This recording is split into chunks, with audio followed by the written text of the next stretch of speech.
Welcome to Our Girl Relationships. We talk about the problems people face in their day-to-day lives.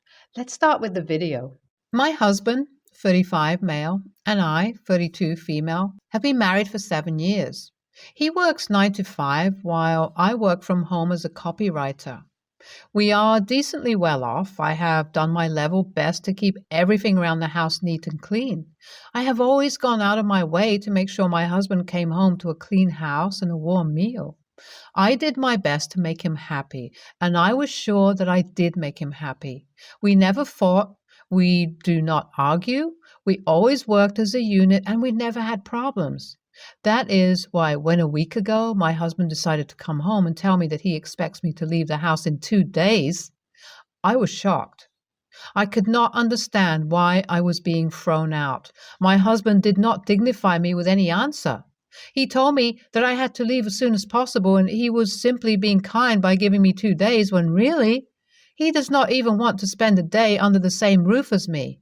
He had already filed for separation, and he will give me the papers soon enough. I was shocked. I was crying and begging to understand my husband why he was kicking me out.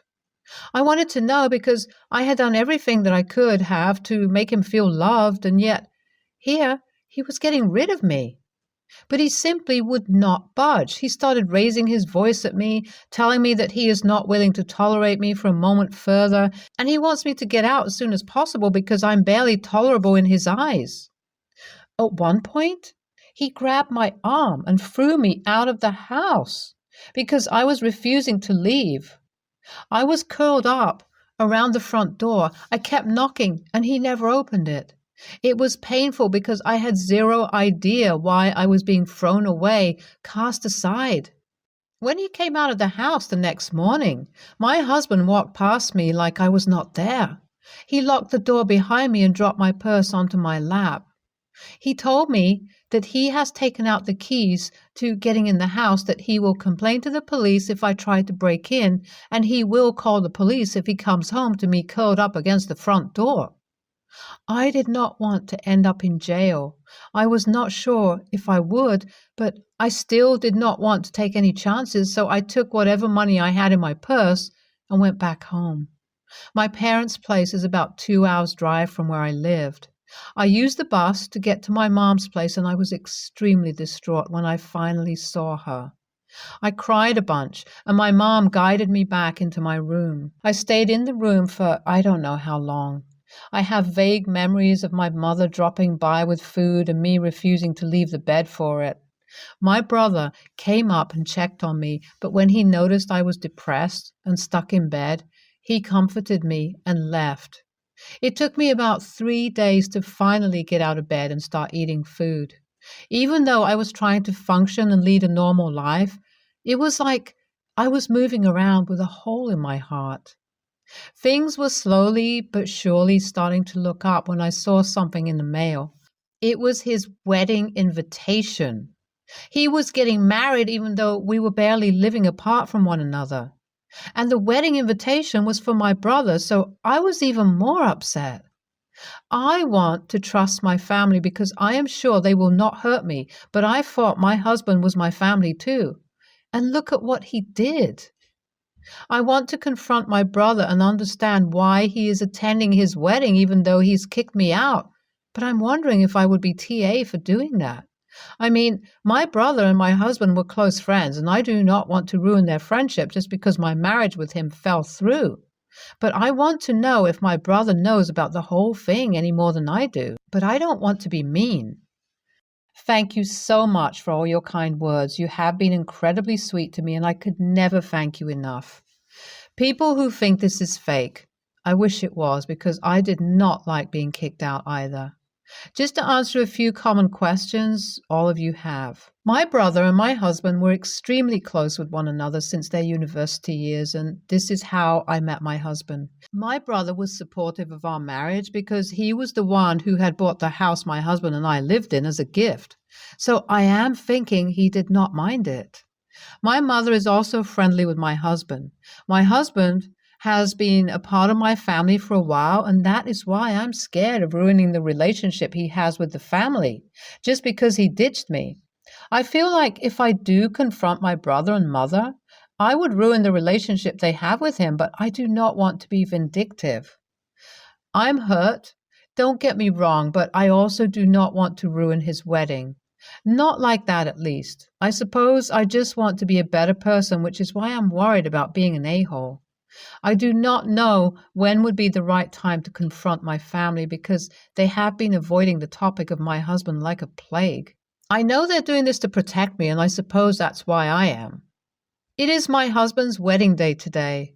I have not left the bed at all. My mom is staying back, but my brother has left to attend the wedding. I have been staying in my room the entire time. I thought about confronting them, but I simply could not bring myself to do it. It simply felt wrong, so I have been sitting on those feelings since that day.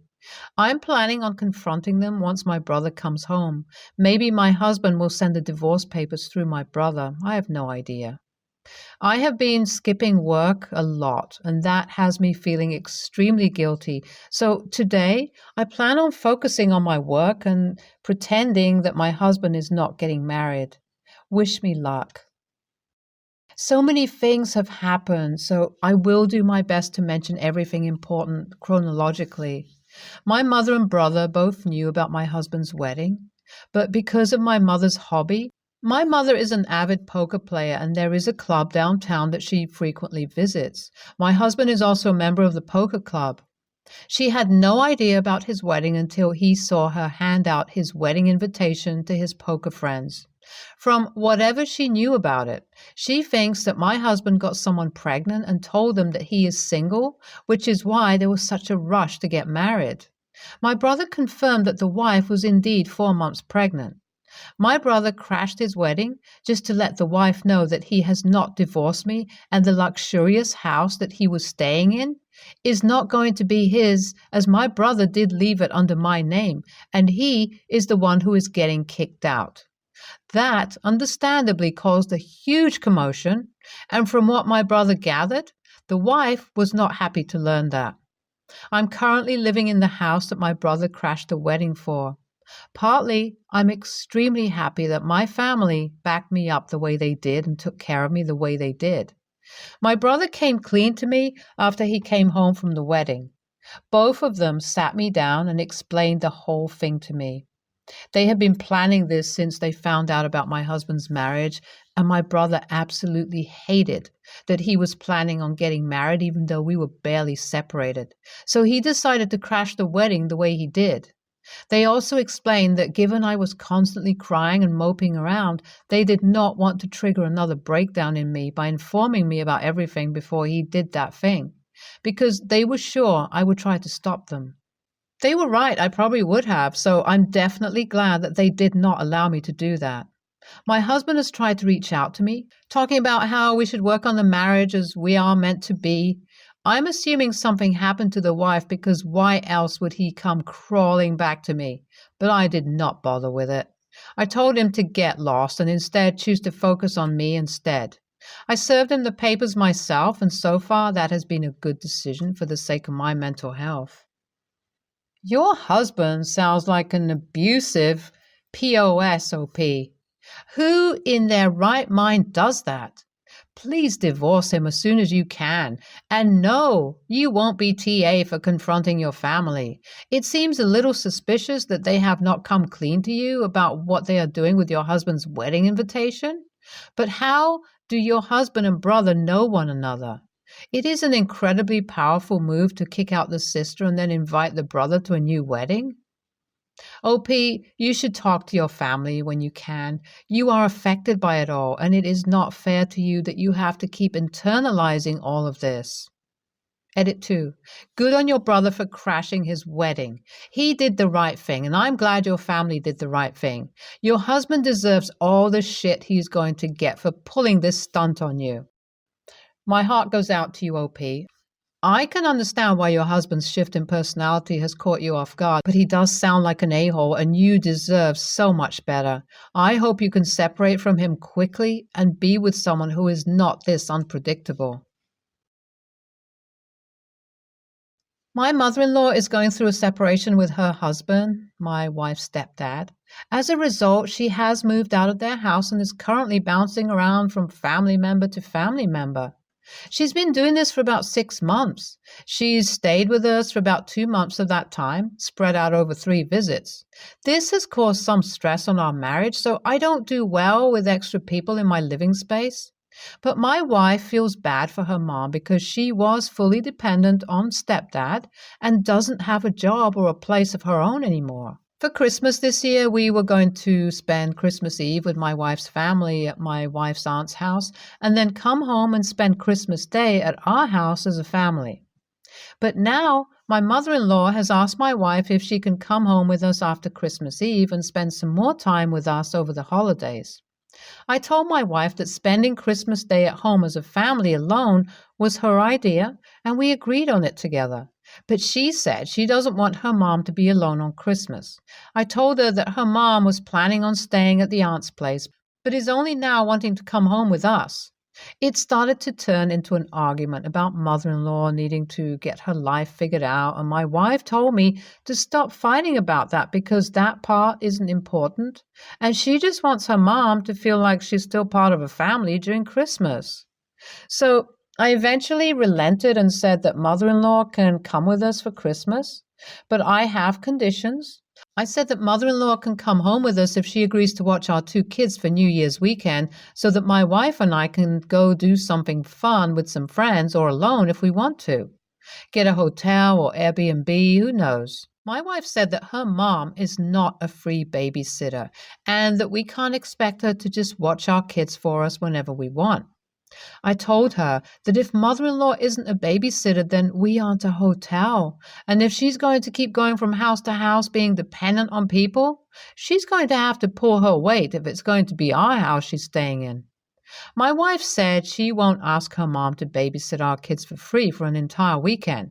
So I said in that case, she and mother-in-law can stay home with the kids and I will find something fun I want to do for New Year's weekend by myself. My wife said I'm being selfish and that mother-in-law is going through a hard time in her life and she needs family support.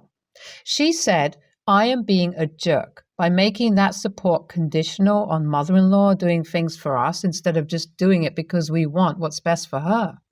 She said that if I leave to do something on my own for New Year's, then I will have to be the one to explain to our kids why I am not there to bring in the new year with them. I told her that I have no problem talking to our kids about that, but I won't tell them the whole truth that their mom is putting mother-in-law ahead of our family and relationship. She called me an AH and has been cold with me ever since. NTA at all. She's been bouncing around from house to house for 6 months. It's not like this separation is a completely fresh wound that she hasn't had any time to process yet. If the divorce had been more recent, I might agree with the YTA responses. It's probably time she starts figuring out what her permanent housing solution is going to be. It's completely reasonable to start asking for some favors in exchange for your trouble at this point. Also, she's going to need a place to stay for NYE anyway. So is it really that unreasonable? I personally don't think so. NTA, it's not really a big ask of the mother-in-law, and your wife doesn't seem to want to compromise on anything. It seems like she always gets the last say and her decision is final. You offered a compromise to the mother-in-law, staying for Christmas even after plans had already been made and your wife is being difficult. For all anybody knows, your mother-in-law might actually love the idea of having her grandchildren all to herself for a weekend. Your wife is not only making decisions for you, but doing it for her mother too. You're not TA, but your wife is being one. NTA, it is emotionally exhausting to have someone stay with you when there's no end in sight. I get that she's going through a hard time with her separation, but it seems she has no interest in finding a place and supporting herself. I'm not sure if she's helping out financially at all, with groceries or bills. But if she's not, then I don't see why it would be a problem to ask for a favor when you've been putting her up on and off for months. For the record, I don't think she's an AH either, unless she truly isn't grateful for what you've done for her so far. I do feel like your wife should balance what's best for you and the kids as well as her mom. I rent a house with 5 other people. We all have our own rooms. Well, one guy pays the most rent and has the basement. It's all part of the rental agreement. Living with them is fine. One of them is my best friend, but the others are just people who agree to be roommates. I have a small freezer in my room and keep the majority of my food in my room. It's either in my closet or in the fridge. Things like butter and uncooked vegetables and meat go in the main fridge. I'm not a stingy person or doing this to hide my food. There are 5 grown men living. If someone puts their large takeout container with half a burger inside the fridge, it takes up too much space. We all buy our own stuff too. So 5 jugs of milk all in one fridge would take up a lot of space. 5 things of orange juice, 5 packs of butter, etc., etc. So I keep stuff like cooked food, snacks, and drinks in my room, and so do the others. All was going well until recently one of the guys moved out and we got a new roommate. Quickly, it became him opening the fridge and going, "Where's the milk?" Or him going in the cupboard and asking where the cereal is. He knocks on our doors at times and asks for a portion of milk for his cereal. Stuff like this. I don't mind. If he wanted some chips, I don't mind. But now his asking has increased and I cut him off. I guess I was being dickish, but we are all boys and this is just how we talk. He'd knock on the door and I'd say, "What does broke boy want?" He isn't broke, but I wouldn't turn him down all the time. When I had it to spare, I'd give it to him. But he asks so often that now I do pick on him every time. I'm always heavy with banter in general, but I only got on when he started asking too much. Also, he doesn't cook, so he just wants the junk food in our rooms. I lock my room door whenever I leave the house. I don't think my roommates are bad, but only one of them is my friend. Over Thanksgiving, I took a trip to my grandma's house and the door was locked the whole time. I was gone for 4 days and he was texting me, "Can I have food item?" I just said, "You broke even through text." Then he asked me why my door was locked. So I'm assuming he tried to get in. Then he asked where my spare key was and I just didn't respond. When I got back, he said I was an a-hole for locking my room. I thought the whole situation was ridiculous, so I was just joking, making fun of him. I told him to knock on the doors of the grocery store instead of mine. Apparently, he asks all the other roommates for food as well, but makes more money than all of us. I told my family members about the situation during Thanksgiving, and they said I should just be kind and giving. NTA. Instead of joking, though, just be upfront and tell him he needs to take care of his own food needs from now on. He shouldn't know your room is locked because he shouldn't be trying to get into your room for any reason short of some kind of fire or other extreme emergency concern. Keep your door locked from now on. I disagree with your family. Being kind and giving is different than being an in-home chef. If he's willing to pay you and you're willing to provide food service for him for that pay, then that's on you. But the kicking it once in a while with some jokes is being kind and giving. More than that is being taken advantage of, especially if he can afford to feed himself. NTA, stop giving him stuff. You're 5 guys. So he mooches off one of you 2 times of the week and never needs to buy stuff. You think, oh, it's just 2 times. But he actually mooches every freaking day, but not off the same person. He can buy his own stuff. You and the other also buy your own stuff. Just think how much money he saves with never buying groceries. If he comes next time, hand him a price list. Don't forget the handling fee. I personally would be so annoyed to get always disturbed because this guy is too lazy to shop, and to think he wanted to go in your room without your permission. Maybe talk with the other roommates. I wouldn't be surprised if they are also sick of his behavior, and maybe you can do together something against him. NTA, you're not responsible for feeding your roommate. He's old enough and apparently financially able to buy his own food. Maybe he was never taught how to shop for groceries, so you might offer some hints. In no way is he entitled to enter your room at will and help himself to your food. Is it possible you're becoming an enabler? Something to think about. Good luck.